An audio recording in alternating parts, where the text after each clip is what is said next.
Akwụkwọ ihe emere nke abụọ isi nke 24.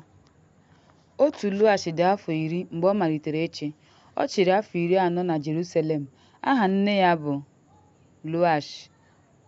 Loash na-akpa agwa ọma tupu ụbọchị Lohada onye nchụaja. Lohada lụrụ nwunye ya abụọ, o wee mụọ ụmụ nwoke na ụmụ nwanyị. Loash wee chee echiche ime ka ụlọ Jehova dị ọhụrụ. O wee kpọkọta ndị nchụaja na ndị Livayị, gwa ha ka ha nakọta ego n'Izrel dum iji rụzie ụlọ Jehova unu site n'afọ ruo n'afọ. Meenụ ngwa ngwa ime ya, mana ndị Livayị emeghị ngwa ngwa. Ya mere eze kpọrọ Lohada onyeisi wee sị ya, gịnị mere na unu arịọghị ndị Livayị ka ha si na Juda na Jerusalem weta ụtụ isi nke Mosis ohu Jehova na nke nzukọ Izrel maka ụlọ nkwari Ahalia? Ụmụ ya bibiri ụlọ Chineke. Ha nyekwara Belem ihe niile a raara nye ụlọ Jehova. Ya mere eze nyere iwu ka o wuo igbe ma debe ya ma ọ bụrụ na ọ dị n'ezi ọnụ ụzọ ámá nke ụlọ Jehova. Ha kpọsara ya na Juda na Jerusalem niile ka ha wetara Jehova otuto nke Mosis ohu Chineke nke e nyere Izrel n'ọzara. Ndị niile na ndị mmadụ niile zukọtara wee buru ma tụba n'igbe ahụ ruo mgbe ha rụchara ọrụ ha.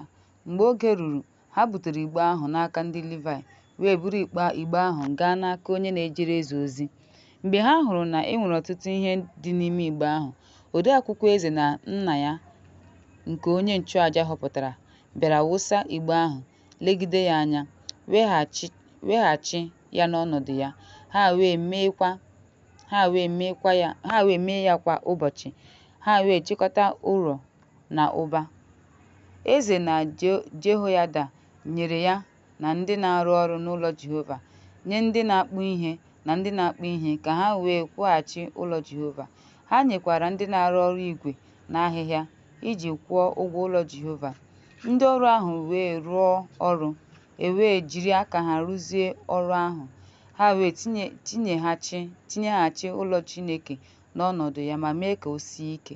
Mgbe ha rụchara, ha wetara ihe ụfọdụ n'ime torpedo ahụ n'ihu eze na Lohada, ndị ji ya rụọ ihe eji arụ ụlọ Jehova, nke bụ arịa maka ọrụ okpukpe, arịa maka ihe nsure ọkụ, arịa ọlaedo na torpedo. Ha wee na-esuri ọkụ n'ụlọ Jehova n'ụbọchị niile. Ma Lohada mere agadi, ụbọchị ya ejuwokwa, o wee tee ya ọbara. Ọ dị 100 afọ na 30 mgbe ọ nwụrụ. Ha gbara ya ọkụ n'obodo Devid na ndị eze, n'ihi na o mere ihe ọma n'Izrel. Chineke dị umeala n'obi na n'ebe ụlọ ya dị. Mgbe Jehoiada nwụsịrị, ndị isi nke Juda bịara gwa eze okwu. Eze gere ha ntị. Ha hapụrụ ụlọ Jehova Chineke nke ndị nna nna ha, wee fee otu igwe na arụsị. Iwe wee dakwasị Juda na Jerusalem n'ihi nke a. Chineke zigara ndị amụma n'etiti ha ka ha dozie ha laghachikwute Onyenwe anyị. Ha mere mkpesa n'etiti onwe ha, ma ha egeghị ntị. Mmụọ Chineke dakwasịrị Zekaraya nwa Jehoiada onye nchụaja, onye guzoro n'ihu ndị mmadụ wee sị ha, nke a bụ ihe Chineke kwuru, gịnị mere unu ji emebi iwu Jehova? N'ezie, unu agaghị enwe ihe ịga nke ọma, n'ihi na unu ahapụla Jehova, ya onwe ya ahapụkwana unu. Ha wee gbaa izu megide ya ma tụọ ya nkume, dịka iwu eze si dị n'ogige ụlọ Jehova. Eze ahụ echetaghị obiọma Jehoiada nna ya mere ya, kama o gburu nwa ya nwoke. Mgbe ọ nwụrụ, ọ sịrị, Jehova lere anya ma mee ya. Mgbe afọ ahụ gwụchara, ndị agha Siria bịara imegide ha. Ha wee bịa megide Juda na Jerusalem, bibie ndị isi niile nke ndị mmadụ. Ha zigara ndị nwunye niile n'eze Damaskọs.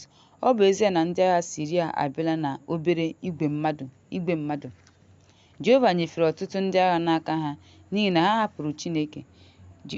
hapụrụ Jehova Chineke nke ndị nna nna ha. Ha wee kwuo okwu megide ihe ọjọọ mgbe ha si n'ebe ọ nọ pụọ, n'ihi na ha hapụrụ ya n'ọrịa dị ukwuu. Ndị ohu ya gbara izu imegide ya site n'ọbara ụmụ Jehoiada onye nchụaja. Ha wee gbuo ya n'elu ihe ndina ya, o wee nwụọ. Ha wee lie ya n'obodo Devid, ma ha elighị ya n'ili ndị eze. Ndị a bụ ndị gbara izu megide ya: Zabad nwa Shimrat onye Amọn, na Jehozabad nwa Shimret onye Moab, na ụmụ ya dịka ego ụtụ isi ọ natara na ntọala ụlọ Chineke si dị. A na-ede ha n'akụkụ ihe mere eme nke akwụkwọ ndị eze. Amazaya nwa ya eze n'ụlọ ya.